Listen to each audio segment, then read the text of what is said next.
latent and manifest functions, which are given by Merton. Merton criticized some of the aspects of structural functionalism and tried to add new dimensions to functional analysis. तो जो Merton है उसने criticise किया कुछ चीज़ों को structural functionalism की और उसमें कुछ एड ऑन करने की कोशिश की. जो लेटेंट एंड मैनिफेस्ट फंक्शंस हैं वो वन ऑफ द थिंग्स है which he has added in the functional analysis. He rejected the earlier dominant postulate of traditional functionalists and sought to modify them. So whatever postulates the traditional functionalist gave, he tried to modify them. According to him, social item like slavery may be functional in one situation or for one group and dysfunctional in the other. तो Merton के अनुसार जो slavery है it may be functional in one situation and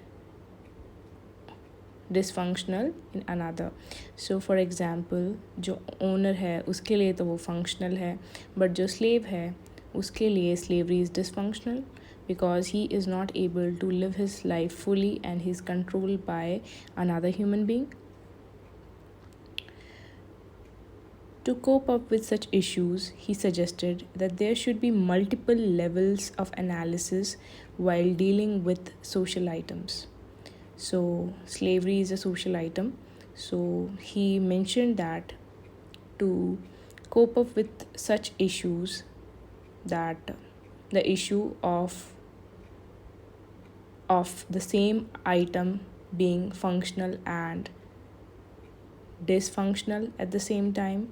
So to cope up with that issue, he suggested that there should be multiple levels of analysis when we are dealing with a social item so that we can cope up with the issue of a social item being functional and dysfunctional at the same time. So in order to deal with that issue, we have the Merton. He has identified two types of functions of any social item. So identification of latent and manifest functions of social item help us in deepening our analysis. तो जो हमारा social items है उसको ढंग से study करने की ज़रूरत है और उसमें हमको आइडेंटिफाई करने की ज़रूरत है उस पर्टिकुलर सोशल आइटम के लेटेंट एंड मैनिफेस्ट फंक्शंस को.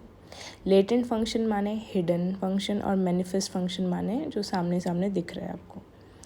सो जो अर्लियर फंक्शनलिस्ट हैं उन्होंने मैनिफेस्ट फंक्शंस की तरफ देखा but ignore the possible unintended functions. तो पहले के फंक्शनलिस्ट ने सिर्फ मैनिफेस्ट फंक्शंस की तरफ देखा लेकिन इग्नोर किया अनइंटेंडेड फंक्शंस को. तो किसी भी सोशल आइटम के एक तो इंटेंडेड फंक्शंस होते हैं और एक अनइंटेंडेड फंक्शंस होते हैं. थस जो अप्रोच रहा है मर्टन का उसमें उन्होंने कंबाइन किया है psychological and socio cultural aspects. Difference between manifest and latent function can also be seen as the difference between conscious intention and actual outcome.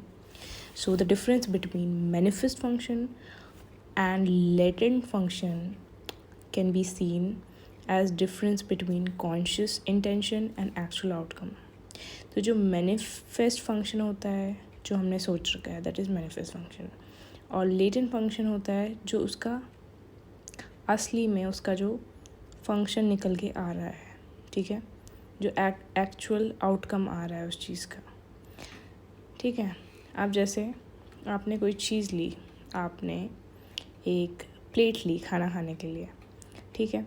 सो उसका जो मैनिफेस्ट फंक्शन है, जो आपने माइंड में सोचा था कॉन्शियस इंटेंशन के साथ कि हाँ इसमें मैं खाना खाऊंगी, लेकिन आपने क्या किया, जो प्लेट है उसको आप पतीले की तरह यूज़ कर रहे हो, उससे आप दूध ढक रहे हो, पानी की मटकी ढक रहे हो।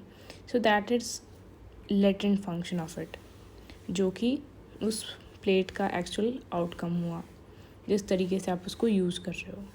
So this is your manifest and latent function. Manifest function is seen in terms of actual intention of the actor. जो manifest function है उसको हम actual intention जो होता है एक्टर का, उसके टर्म्स में देखते हैं कि हाँ एक्टर एक्चुअल में क्या चाहता था, उसका एक्चुअल इंटेंशन क्या था. So if the actual intention is getting fulfilled, then that is our manifest function. These are the functions understood by the actor himself. और जो manifest functions होते हैं उनको एक्टर के द्वारा ही समझा जाता है.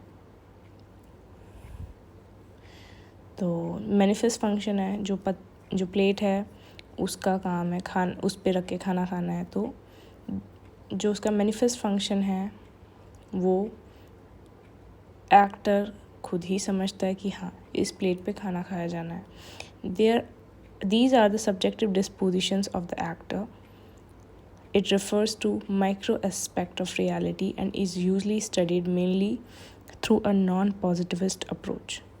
सो ये जो है मैनिफेस्ट फंक्शन, ये क्या है, सब्जेक्टिव डिस्पोजिशंस हैं एक्टर की. It refers to micro aspect of reality and is usually studied mainly through a non positivist approach. तो ये जो माइक्रो एस्पेक्ट है रियलिटी का, वो है हमारा मैनिफेस्ट फंक्शन, और इसको हम नॉन पॉजिटिविस्ट अप्रोच से ही पढ़ते हैं. सो जो मैनिफेस्ट फंक्शन है is seen in terms of actual intention of the actor, कि उसका एक्चुअल इंटेंशन क्या था उस प्लेट को ख़रीदने का. That is its manifest function. These are the function understood by the actor himself. These are the subjective dispositions of the actor. It refers to micro aspect of reality and is usually studied mainly through a non-positivist approach. ये एक क्योंकि ये individual से related है, ठीक है, तो यहाँ पे माइक्रो एस्पेक्ट ऑफ रियलिटी मतलब है इसका, और is usually studied mainly through a non positivist approach. अब क्योंकि हम एक्टर का जो थॉट प्रोसेस है, उसका इंटेंशन है, उसको समझने की कोशिश कर रहे हैं, तो हमें नॉन पॉजिटिविस्ट अप्रोच अप्लाई करना पड़ेगा. जो लेटेंट फंक्शन होता है on the other hand are functions that are neither intended nor perceived by the actor. ना तो एक्टर उनको करना चाहता है, ना उसने वो चीज़ का सोचा होता है कभी कि वो इस तरीके से भी यूज़ करेगा उस पर्टिकुलर सोशल आइटम को, या उस पर्टिकुलर सोशल आइटम का वो यूज़ भी हो सकता है. तो latent function on the other hand are functions that are neither intended nor perceived by the actor. तो प्लेट से वो दूध को ढकेगा, ये चीज़ हमने प्लेट के बारे में कभी नहीं सोची थी कि ना तो एक्टर ने सोचा था कि वो उससे प्लेट को ढकेगा, और ना ही उसने ऐसा चाहा था. Neither he wanted that nor he was able to perceive it. So, but the plate is fulfilling the latent function of covering the milk. These functions are actually established by an investigator and are objective manifestations of the actions of the actor. तो जो ये functions हैं असली में ये जो investigator होता है वही इसको इस्टेब्लिश कर सकता है, and are objective manifestations of the action of the actor. तो ये जो फंक्शंस हैं वो क्या हैं? ऑब्जेक्टिव मैनिफेस्टेशन है of the actions of the actor. जो मर्टन है उसके अनुसार they mostly include dysfunctions, non-functions and unanticipated functions also। तो मर्टन के अनुसार यहाँ पे मोस्टली हम डिसफंक्शंस को इंक्लूड करते हैं, नॉन फंक्शंस को इंक्लूड करते हैं एंड अनएंटिसिपेटेड फंक्शंस को भी इंक्लूड करते हैं। लेटेंट फंक्शन के अंदर जो डिसफंक्शनल हो गया, नॉन फंक्शनल हो गया, अनएंटिसिपेटेड अनचाहे जो हमने सोचे भी नहीं थे वो फंक्शंस आ गए, वो सब लेटेंट फंक्शन में आएगा। Dysfunction, non functions and unanticipated functions, they all are part of latent function। The manifest function of slavery, जो हमारा सोशल आइटम स्लेवरी है उसका मैनिफेस्ट फंक्शन है was to increase the economic productivity of the South, but उसका जो latent function था वो था providing a vast underclass that served to increase the social status of southern whites, both rich and poor। तो जो manifest function था जो कि intended function था, तो actual intention था वो था कि इससे इकोनॉमिक प्रोडक्टिविटी इंक्रीज़ होगी साउथ में, लेकिन जो एक्चुअल आउटकम हुआ उसका वो क्या हुआ कि जो वास्ट अंडर क्लास थी वो सर्व कर रही थी सदर्न वाइट्स को, रिच एंड पुअर, एंड या so it was increasing, it was improving the social status of southern whites। ठीक है, नेक्स्ट है मर्टन ने एग्जाम्पल लिया होपी ट्राइब्स का and their rain dance to illustrate his idea of latent and manifest function। तो जो Merton है उसने एग्जाम्पल लिया होपी ट्राइब्स का और किस तरीके से वो नाचते हैं बारिश होने पर, अपना जो आइडिया है लेटेंट एंड मैनिफेस्ट फंक्शन का उसे एक्सप्लेन करने के लिए he took the example of Hopi tribes who dances in the rain, and he mentioned that example in his book Social Theory and Social Structure, which was released in 1967। While manifest function of such rain dance is to appease rain gods, but according to Merton, their latent function is to reinforce the solidarity of the tribes। तो जो actual intention था rain dance का वो था rain के जो God's हैं उनको अपीज़ करना, उनको खुश करना, लेकिन मर्टन के अनुसार जो एक्चुअल आउटकम आया उस रेन डांस का, that is latent function जो हुआ, that is actual outcome of that rain dance was that it was reinforcing the solidarity of the tribes।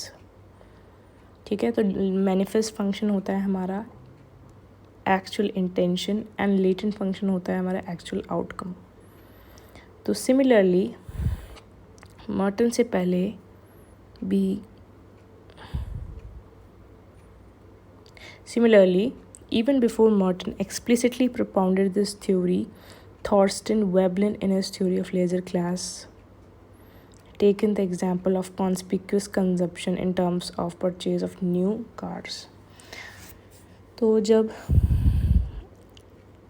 जब मर्टन ने ये ढंग से इसका थ्योरी एक्सप्लिसिटली रखा, उससे पहले ही there was another thinker who already kept his theory, Thorstein Veblen था उनका नाम, और उनकी एक बुक थी थ्योरी ऑफ लेजर क्लास जो कि 1899 में रिलीज़ हुई थी।